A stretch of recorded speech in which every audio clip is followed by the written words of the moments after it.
going from every single grave to Eretz Yisrael. Every single Jewish person buried toward Eretz Yisrael. How could we miles and miles and miles of tunnels? Even man-made could be miles of tunnels for sure.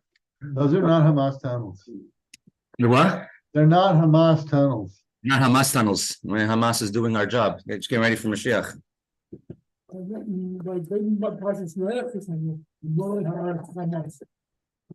Right.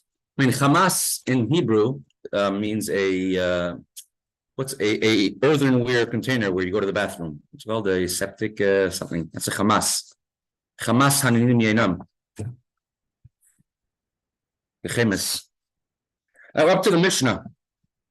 The Mishnah talks about Megillah, but it goes on to other topics as well. And the topic of this Mishnah is mitzvos that can only be done by day. So if you have a Gemara, it's Mesechta Megillah, Daf Chaf Amid Aleph 20a, Mishnah right in the middle of the page. Ein Kairinus Megillah. You can read, if you want to read another article, 20a. You can read the Megillah only by day. Chaf Amid Aleph 20a B. 20a. The Megillah is read twice, once by night, once by day, as it says Manam in their times. The main Megillah, which line? The Mishnah. So right in the middle of the page. The main obligation of hearing the Megillah is by day. 20a. Okay. Oh, I see. On Daf Dalet on the days, Rabbi Shua ben Levi said that we must read the Megillah by night a second time. We brought Rav Masna ben Charash. Also, he brought a pasuk, a verse with two different pasukim to show us and to explain to us how we also read the Megillah by night. But the main obligation to read the Megillah is by day. That's when the war took place. And once we know we have to read the Megillah by day, this Mishnah will now discuss several other mitzvahs which can only be done during the daytime. So, ein kairinus Megillah, one may only read the Megillah by daytime, the daytime Megillah reading. V'loi molin, and we cannot give a bris, whether it's a child or a geir shenis gayer, or a convert who is becoming Jewish. They can only get a bris during the daytime. The Gemara will bring the proofs and reasons and sources in psukim and verses for all of these things. V'loi tovlin, and going to the mikveh. Up here on the screen is a picture of an ancient mikveh in the land of Israel. There are hundreds and hundreds of mikvahs that have been found, maybe over 1,000 mikvahs, old mikvahs from thousands of years ago that have been found all over the land of Israel, in Babel and Babylonia, in places where the Jews had very, very little. First thing they would do is build a mikveh. It was a big part of the Jewish nation to be pure, to be tahar. And as a matter of fact, the first heated mikvahs you see back already in the times of the Beis HaMikdash. If you go to the top of Masada, there's many mikvahs on top over there. One of the mikvahs, the wall of the mikvah, shares a wall with the place next door, which says ma'afiyah, a bakery. They would use the wall of the oven of the bakery to be one of the walls of the mikvah. And they would heat up the mikvah like that. So there's a ancient source for hot mikvahs also. So a bris milah on the 8th day must be by day. Tovlin. There are certain types of tumah which can only go to the mikvah by day. And a woman who goes to the mikvah only goes by night. Reason being is because a nida has to go to the mikvah by night, and we do all the different stringencies of a nida and a zava. However, there's certain types of tuma one is called a zava, one is called a zav, or tummy mace, someone who became impure to touching a dead body or touching a grave. Someone who is a zava or a zav, a man who has certain emissions in his body, which the Torah describes, which we don't really have the tuma anymore of zav, but it's certain flowing emissions that flow from a person's body. They can only go to the mikveh by daytime, not by nighttime. A nida goes to the mikveh by night, and we don't go to the mikveh. We go to the mikveh the night leaving after the 8th. But b'di'evet, after the fact, a woman is actually allowed to go to mikveh during the day of the 7th day, or during the day of the 8th day of the Shiva Nikim of the 7 clean days. There's Rabbi Huberbrand in the Warsaw Ghetto. He has a sort of encyclopedia of the Warsaw Ghetto, and he describes how there was only all the mikvahs in the city of Warsaw were closed down by the Nazis, and the only mikvah that was open was in a suburb of Warsaw called Praga, and all the women used to go to the mikvah in Praga by day, and they would take the city bus, they get a permit to leave the ghetto, and go to Praga by day. So a zav and a tummy mace, someone who is impure for a dead body, and a ziva, they can only go to the mikvah during the daytime, not by night. And the Gemara will bring the reason and the proof for this. Veloy mazin. Mazin means to sprinkle. Sprinkling the ashes of the red cow. You see over here on the screen is a picture of a red cow, a red heifer. It's very specific rules. What is a valid red heifer? A red cow, female cow, can never have had any burden on it, never have worked, can never have become pregnant or even been intimate with another animal. Many rules: cannot have more than 2 black hairs in any one part of its body. So if that cow is a red cow, valid red cow, they would shecht it, burn it outside of the area of the Hatzvi-Bais, of the Temple Mount, and they would burn it outside the Beis HaMikdash and use the ashes, mix it with special water, and they would sprinkle it on a tummy mace, someone who is impure from a dead body, and they would become tahar. There is a breeding program in the land of Israel, trying to find proper red cows still today. Once in a while, they find the cow that's actually red, completely red, but then it gets too old or something else happens to it. There was someone in America that sent it. The animal. Right. Every once in a while, you'll have it. I mean, it's not necessarily. I mean, from our viewpoint, Mashiach says we'll find the last paradum, the last cow. Do they burn the whole animal without cleaning out the inside? Everything. The head. Everything. It's just the horns. Everything. In a big fire and a big. Correct. And they used to use a lot of wood because he wanted to get a lot of ashes. Everything, including usually they would clean out the intestines. They wouldn't want to put the excrement of the intestines on the mizbeach. Here, everything will be burnt. Everything altogether. You don't check if it's kosher. I mean, I don't think so. I'm not sure. Wow. But it has to be shechted, proper shechted. Right, and properly shechted and etc. The blood was sprinkled towards the Beis HaMikdash, but it was done outside. It wasn't done inside the Beis HaMikdash. It was done on top of the Mount of Olives. And so it was done far away from the Beis HaMikdash. You could see the Beis HaMikdash from there. You get beautiful views from there towards the Beis HaMikdash.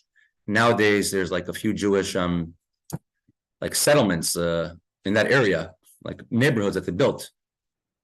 But it's a very beautiful area. And you get a view of thousands or hundreds of thousands of graves and the Beis HaMikdash.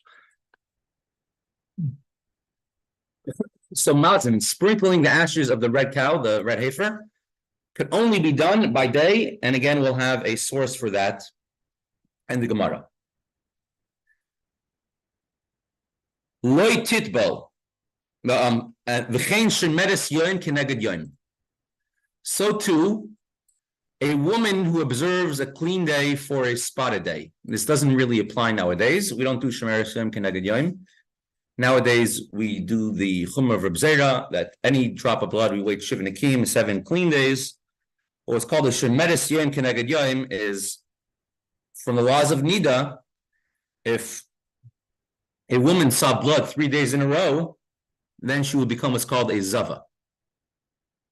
In the olden days, when women would see the period, it usually be only 1 day. But that 1 day, they were literally in major pain, or they're out of commission. There's a woman in some university, an anthropologist in the US. She she researches all these different cultures and tribes around the world. So there's one tribe somewhere deep in Africa, and she writes up about it. She spent a lot of time with them to learn about the woman there. And they're totally removed from all types of modern technology, modern food, all these things. And they had the same type of thing. There was only 1 day, but during that day, they were in major pain. Major pain. Out of commission. The Gemara talks about how they would have special clothes for that 1 day, etc. So they just menstruated in 1 day. Correct. Minatayra, 3 days in a row, which is very common nowadays, because nowadays everything is different. The air is different. The food we eat is, lots of chemicals and all that stuff. Everything is different now. We're healthier, but we're unhealthier. Everything is different. And it's more than 1 day. It's over the course of several days. 3 days in a row is called a Zava. If it's 2 days, 1 day is called the Nida. And halacha of Nida, she's only tameh, she's only impure for 1 day. She has to, if she saw 1 day blood, then she has to be 1 day without blood. 2 days blood, 2 days without blood. Called Shemeres Yom Keneged Yom. She saw 3 days blood in a row, so then she has to wait 7 days. It's called a Zava. So a Shemeres Yom Keneged Yom, a woman who only has to wait 1 day instead of 7 days in order to go to the mikvah and become tahar, become pure. Lo titbol, she cannot go to the mikvah by night. Rather, she goes to the mikvah by day. Ad shetanetz hachama. After sunrise. Now, everyone might be familiar, is probably familiar with the Zmanim. I just pulled up the Zmanim for Pittsburgh today. Right? You have what's called Alois HaShachar. Alois HaShachar is the morning star. The morning star is not yet daytime. Halachically, daytime is sunrise, called Neitz HaChama. Sunrise, which is 7:13 a.m. today. It does start getting light before, but the sun doesn't come up. What's called a morning star, meaning the beginning of the light that comes, that's called Alois HaShachar dawn, Neitz. That's Alois, and that's 5:43 a.m. today. Between these two times of 5:43, which is Alois HaShachar, and sunrise, which is Neitz HaChama, you have what's called Mishayaker. Mishayaker means when you can recognize between two similar colors, or when you can recognize your friend from 6 feet away and say Shalom Aleichem. That's called Mishayaker. Mitzvos that are supposed to be done by day have to be done after sunrise. Halachically, midaraisa from the Torah, daytime is mehanetz ad hashkia, from sunrise till sunset. That is daytime. I brought up a slideshow. Let me just make it more clear. But here's a picture. You see the sun over here, and as the sun slowly comes up over the horizon. And that we don't need anymore.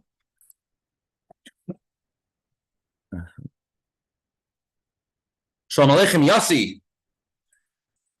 Welcome. Thank you for joining us. Shalom Aleichem. Shalom Aleichem. I'm going to share. Was it this? Yes. Okay. Let me make this small.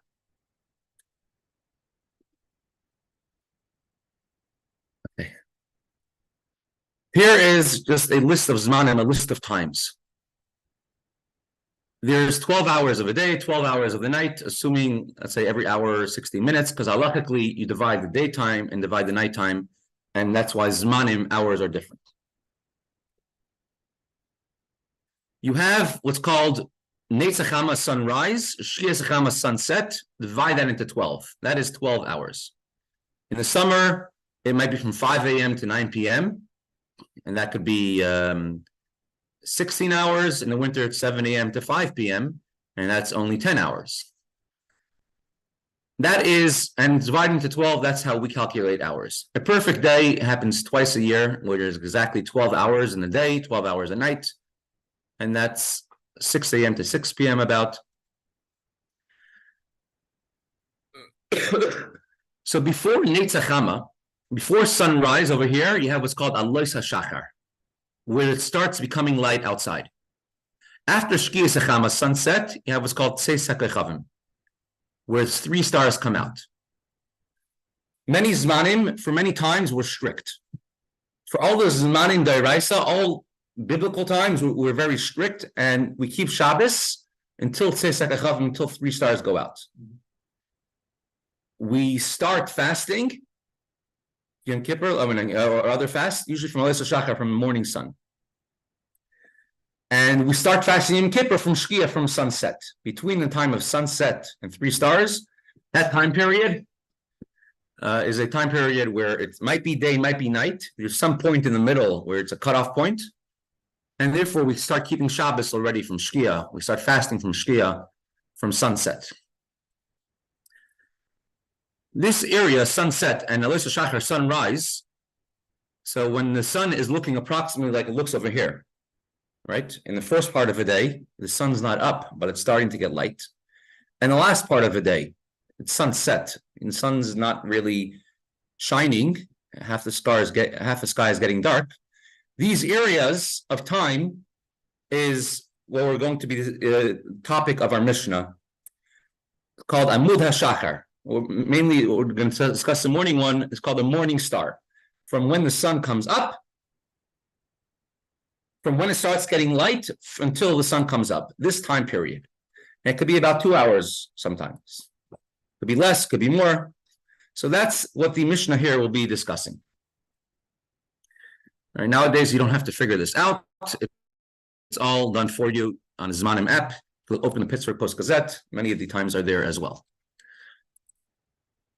Back to our Gemara.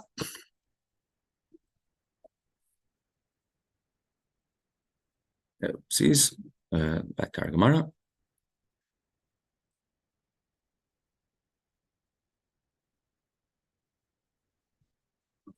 So all of these cases, whether it's a bris milah, whether it's going to a mikvah for a zava, a mikvah for a zav, a mikvah for a tamei meis, someone who's dead, impure from a dead body, whether it's sprinkling the ashes of the red cow to make somebody who is impure from a dead body pure, or going to the mikvah for shemeres yoim keneged yoim, a woman who had to count 1 day and then go to mikvah.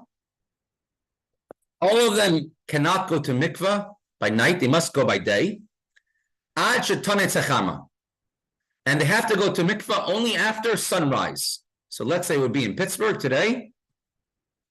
You should read the Megillah, let's say, only after, if today was Purim, read the Megillah after 7:13 a.m. Davening Shemona Esrei should be after 7:13 a.m. The Kulan she'asu sha'al amud hashachar kasher. And if any of them have done these activities, making the bris earlier than 7:13 a.m., going to the mikvah, reading the Megillah before that time, if they did it after Amud HaShachar, when it starts getting a little bit light, meaning if they did it, let's say if today in Pittsburgh, if they would do it after 5:43 a.m., it is kosher, it is valid. Many halachas, tefillah, davening to Hashem, has to be done by day. There's a beginning time of davening, which is Alois Netzachama, sunrise, which is 7:13 a.m. And there is Sof Zman Tefillah, the end of davening, which Shemona Esrei should be finished by 10:26 a.m. Chassidim, if you're spending more time of preparing for your davening, that's part of your davening, and then you can rely on the opinions, which you could daven until chatzos, until midday, or like a certain Chassidim, they will rely on other opinions that say Zman Tefillah Kol Hayom, etc.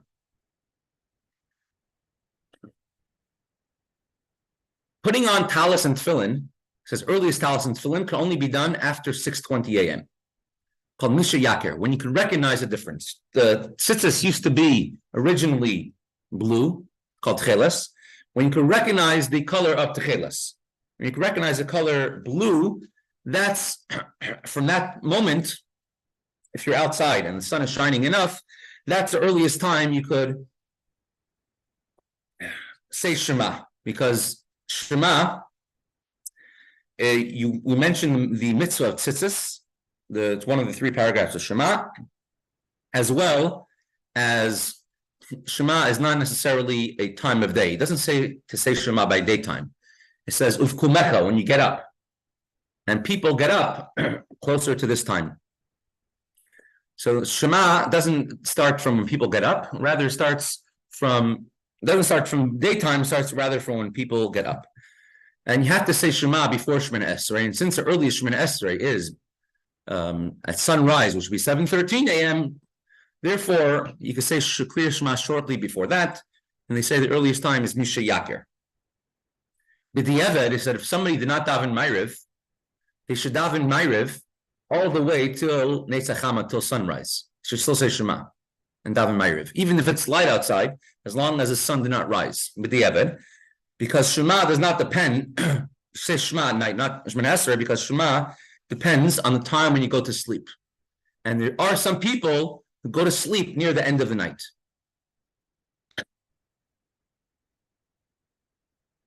Most mitzvahs, which have to be done by day, have to be done after Netzachama, after sunrise.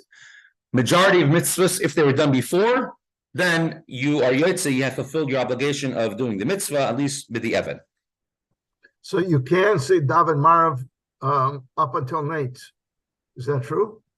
Malachatchila. Okay. As it says in the Mishnah. Yeah.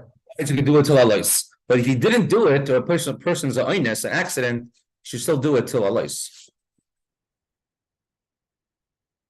And then obviously make sure to daven Shacharis after Nates, because if you're davening Ma'ariv after Alois before Nates, there's no way you could daven Shacharis then. There are many early minyanim, obviously, and that's more of an oines, more of a di'evet situation. People have to get to work, especially in higher latitudes where it only gets light sometimes very late in the day. And a couple of years ago, they changed the clocks. Daylight savings times was moved over by a few months, and so it can make it that sometimes the time for nets. Sunrise could be after 8 a.m. or 8:30 a.m. and many people have to move on already with their day. So then they daven by Alois.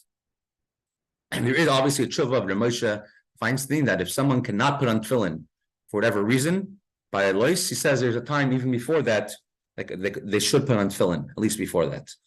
If they can't put on tefillin after Alois, after sunrise. After the morning star, they should do it even a little bit before that.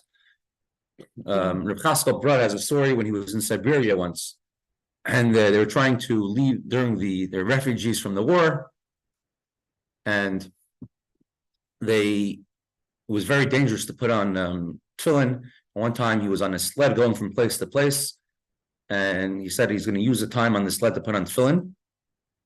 And as soon as it got light, he put on his tefillin. And later on, the moon came out. He realized that the light he saw was the light of the moon, not the light of the sun. He had to unroll his sleeve in the freezing cold with the wind. It was so cold. So when he finally put on his tefillin the second time, it was like danger to just have your arm exposed for even a few minutes. It was so cold that the tefillin strap snapped, and he couldn't put on his tefillin at the end. But if you go to the Chabad house in Ben Gurion Airport, you'll see a tshuva of Rav Moshe on the wall saying that someone who can't put on tefillin later in the day should do it even before Alois.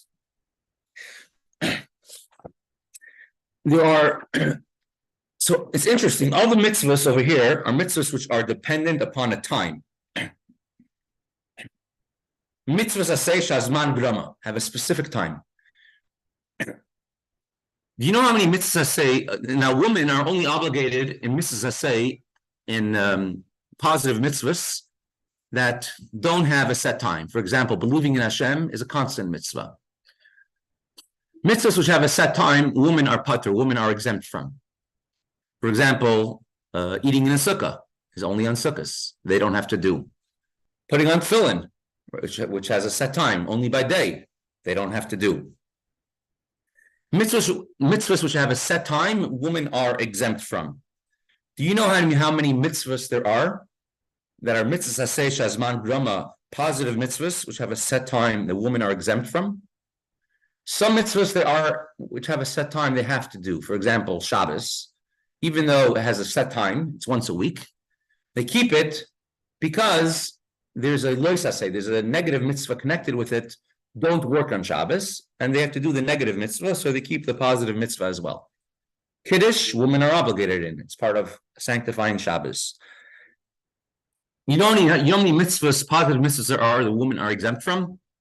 Mitzvahs asay shazman grama. There are exactly 14 mitzvahs, which are positive mitzvahs that women are exempt patur from. And the Rizal writes that in order to make up for these 14 mitzvahs, that's why women do 14 bedikas, 14 checkings during the day, 7 clean days, to make up for these 14 mitzvahs that they don't have to do. They fulfill these mitzvahs in that way.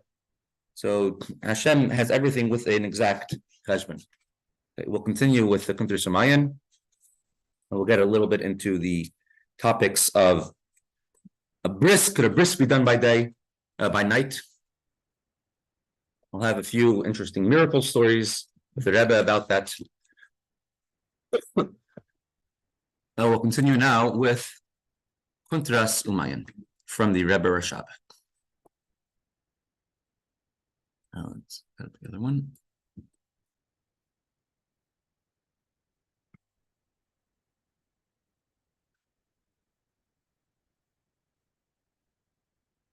Excellent.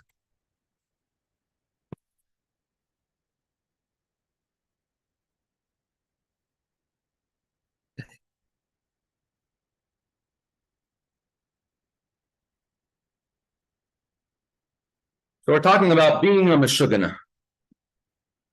Anyone can relate to that? Meshugana. Someone who is not normal. There was one time a Tamim, a Bachar in Lubavitch, who came from a certain city in Latvia. And one time he's passing by a shul, and the shul was having a minyan in mincha, and they needed a 10th person. So somebody was outside the shul, and this boy was learning in Lubavitch yeshiva in Lubavitch, in the town of Lubavitch, walks by, and someone says, "Excuse me, could you come in and help with the minyan? We need one daven minyan mincha. Want to make a mincha minyan?" He says, "Yes." He goes inside and he joins a minyan. He's number 10, but he looks around and he realizes he's actually number 11. There's someone else in the shul. Someone else's name was Reb Leib Sheinin. I'm not aware of any pictures of him. Reb Leib Sheinin, he was killed by the Nazis. He was a very unique chassid. He would daven every single day for many, many, many hours. Many hours. He was somebody who was like, one of sort of like the holy people, in the yeshiva, even when he was very young. So when the Nazis came and they wanted to kill all the Jews of the city, they wouldn't kill him. And he refused. He says, if you're killing everyone, I have to go with him. And eventually they killed him too.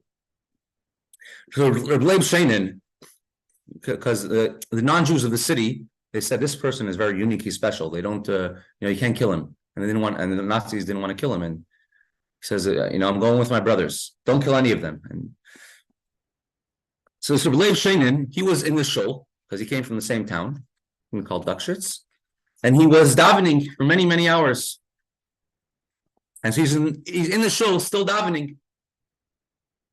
And the yeshiva boy who was called in to make a minyan, he says, hey, you already have 10 people in here. Why are you calling me in? He says, oh, that guy davening over there in the back of the shul, he's crazy. We can't count him for the minyan. You know, he was still davening. He's crazy. We can't count him. We have to call someone else. And he took it. And then afterwards, he thought to himself, what's wrong with me? Why are they calling Reb Leib Sheinin crazy, and I'm normal? Reb Leib Sheinin is a boy is a bacher in Lubavitch, which I'm aspiring to. Everyone aspires to be like him. So if everybody considers him to be crazy and I'm normal, what am I doing wrong that I'm not considered to be crazy like him? I have to be the same thing as him. This chassid, his name is Rabbi Yochanan Gordon. You know Rabbi Gordon in Morristown, his father.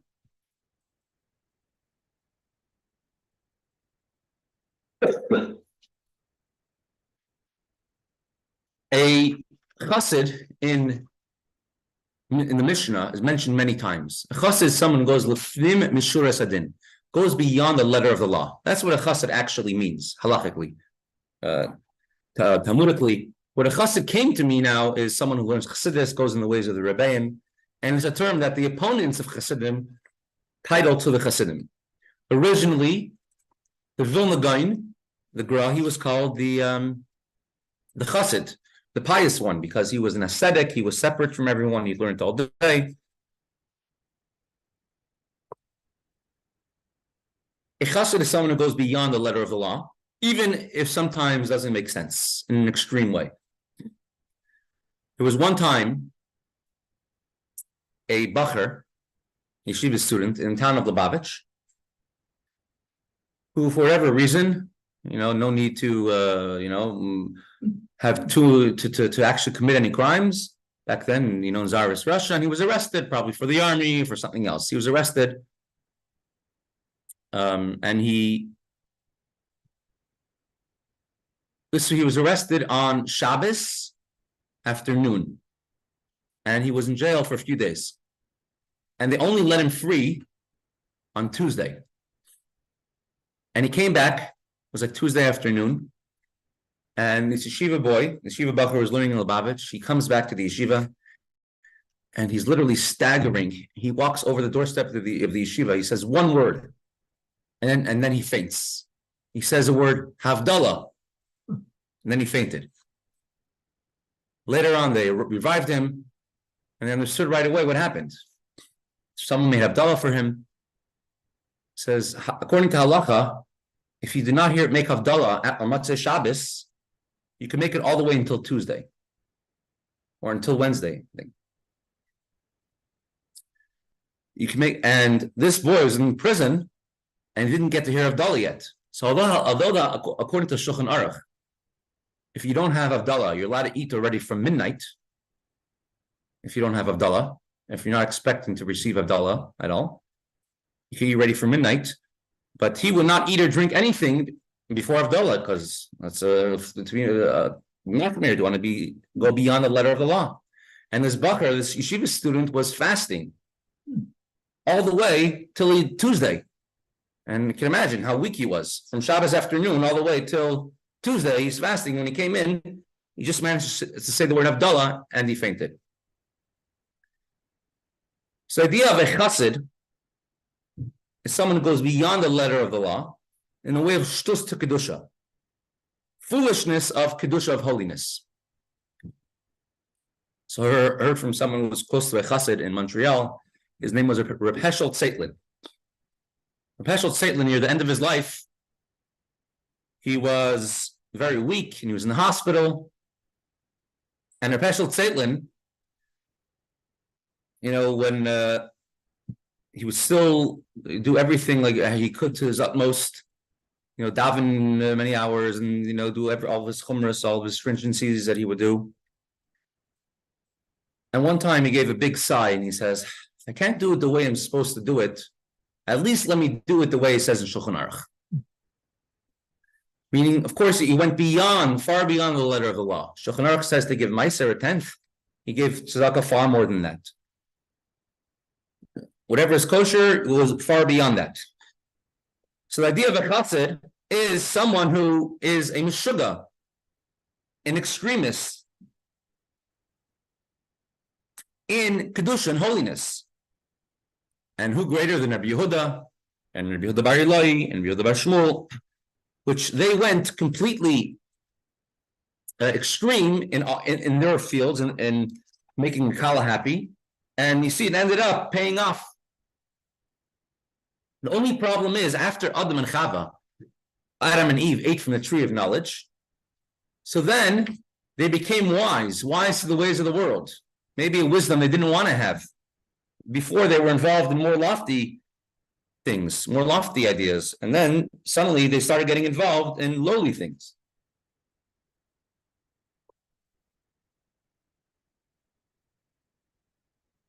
Mashakasav Mer Nevuchim, as it says in Mer Nevuchim of the Rambam, part of the Perplex, that a certain wise person asked the Rambam, how is it possible that through a sin, Adam and Chava gained knowledge? They found out that they were not clothed. And their eyes were opened and they understood that they were not clothed. And the Rambam explained, it wasn't something good that they a good knowledge that they gained. In the beginning, he was involved in a spiritual type of knowledge. And he wasn't involved in worldly types of knowledge and pursuits. Is pretty or ugly, it wasn't for him. But then it was a lost art, the art of spirituality. Adam lost it. And now we became new ideas.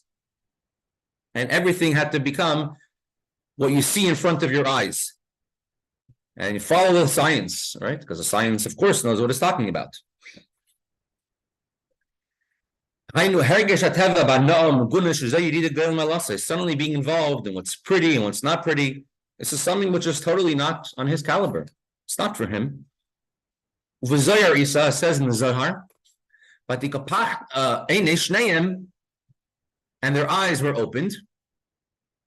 It says the eyes of Adam and Chava, Adam and Eve, were opened in Gan Eden. It says, how were they opened up? Bi'ipusha dehai alma, with the murkiness of this world. As suddenly they saw everything in the world are temporary things. Instead of being involved in eternal things which last forever, they suddenly started getting involved in things which are there today, gone tomorrow.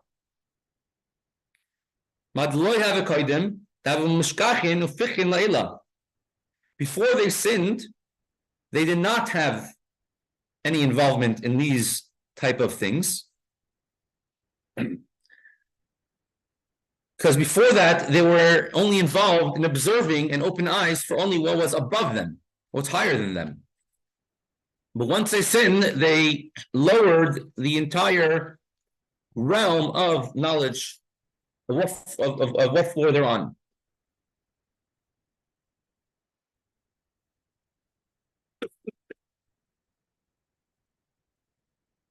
So this is one type of foolishness or extremism, if you want to say in today's terms, of holiness. Another way, the prophets, this is all the Nevi'im, the prophets. The Eish Shegi'a Aleim HaNevuah, Hoyu B'Vchinas Havshatas HaGashmius, says when the prophets, the Nevi'im, when they had prophecy, everyone besides from Moshe Rabbeinu and Shmuel Hanavi, all the other prophets, when they had prophecy, they had to rip themselves away from physical things. Their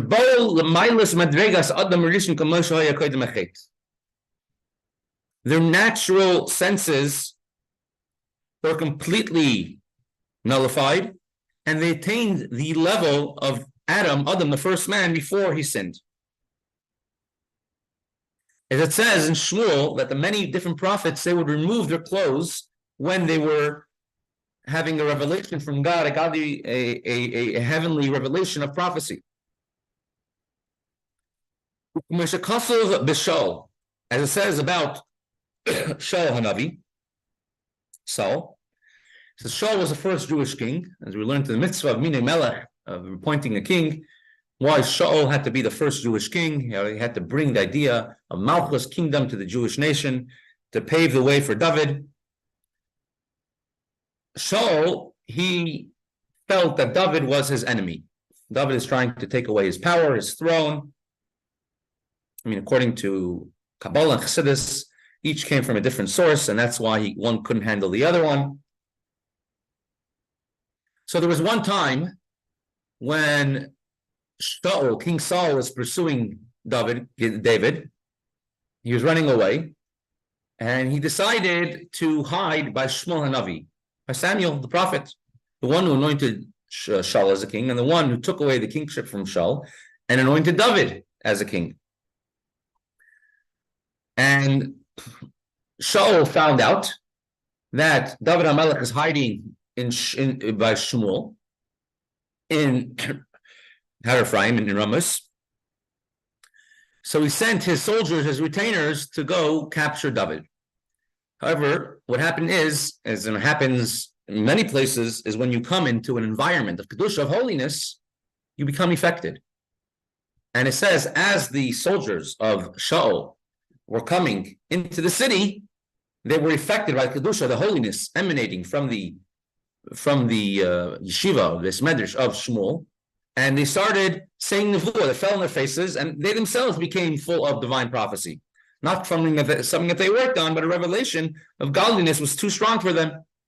And he sent more soldiers, and it says they all fell on their clothes, they all fell on their face, and they were saying nevuah, saying prophecy. And Shaul was getting upset and finding out what's happening to his soldiers. They're not capturing David.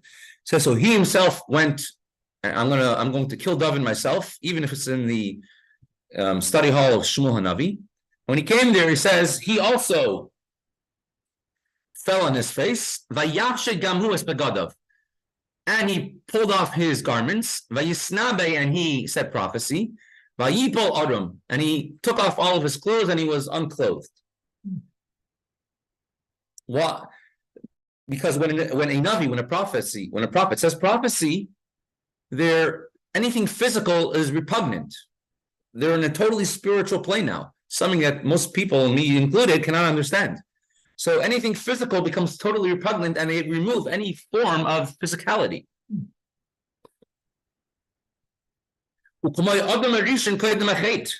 And they go on to the level of Adam, the first man, before the sin. There's no need, as the Reish Chachma says, for him to have clothes then at that point, because he wasn't involved in that.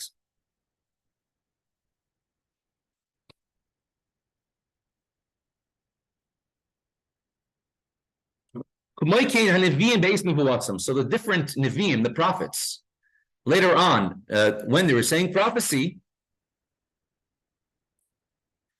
they did not know or recognize the need to have physical clothing. They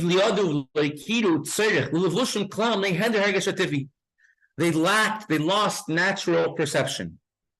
The Inyan hafshatas habegadim hu Inyan hafshatas hachushnativim.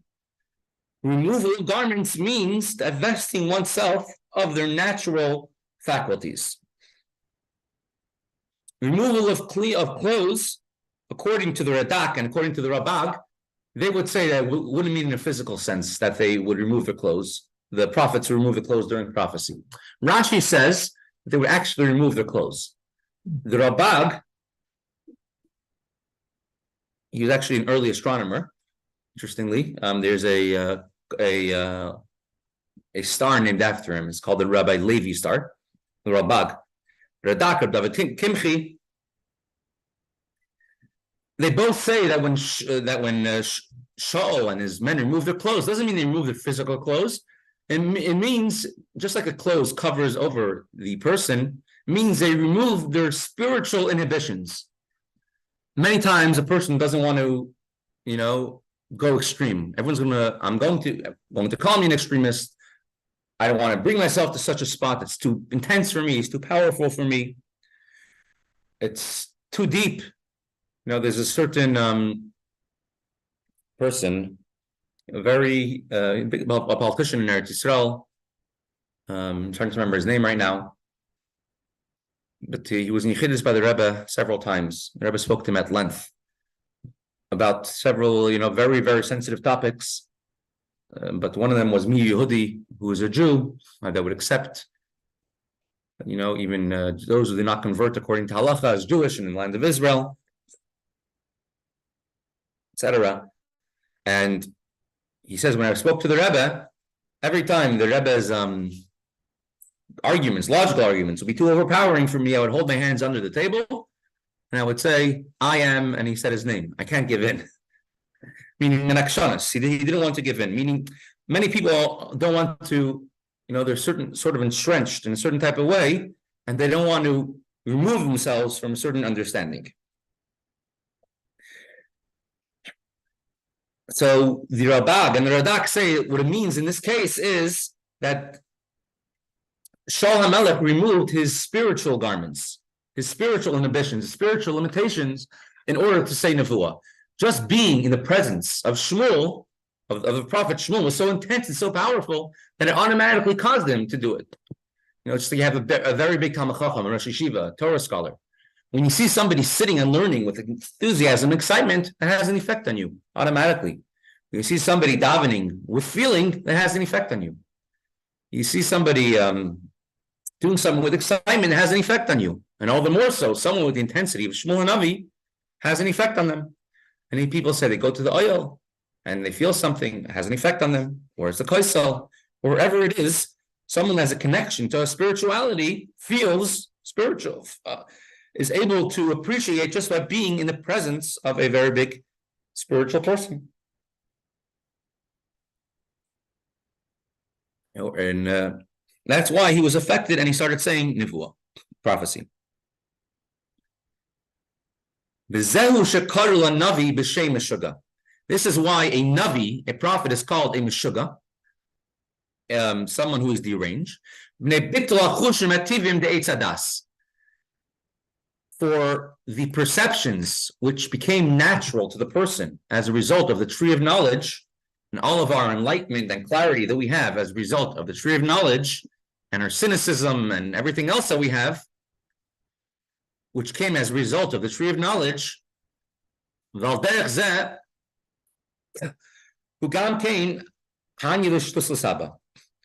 prophets, when they had prophecy, they removed all of the effects of the tree of knowledge.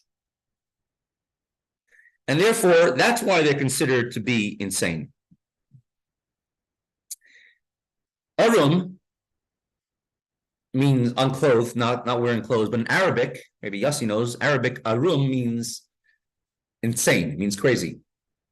So it says when Shaul fell on his face, arum, he was unclothed, means he was insane.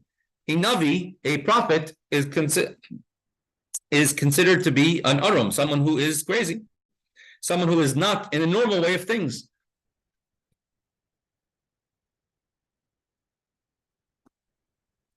Just like Adam Rishon, Adam, the first man, before the sin, so too is a prophet when he's saying Nevuah. In similar senses as well, says when the Rabbi Yehuda were dancing in front of the Kala, dancing in front of the bride, even though it was not normal, he was not being honorable to a Talmid Chacham, a Torah scholar, but still, nevertheless, he went and he danced, and later on, at the end of his life, he realized how his kedusha, ended up being a good thing to be extreme in Yiddishkeit. And so, I guess the lesson for all of us is not to be scared to be called an extremist when it comes to Yiddishkeit. We see from the story of Pinchas. Pinchas he went and he killed Zimri, killed the Jewish prince, and everyone, all the Jewish people called him an extremist, called him cruel, and it ended up being that the one who was an extremist, Hashem rewarded him to become a kohen for life. And those who did not were on the opposite side of Pinchas. When you see somebody doing something at least extreme for Yiddishkeit, at least let's not cool him off. Perhaps they're the Pinchas and we're the ones trying to stop Pinchas. We're the Zimri. But definitely is nothing, if someone wants to become extremist in Yiddishkeit, let's learn from our enemies. Our enemies are doing everything they could to become extreme. We have to become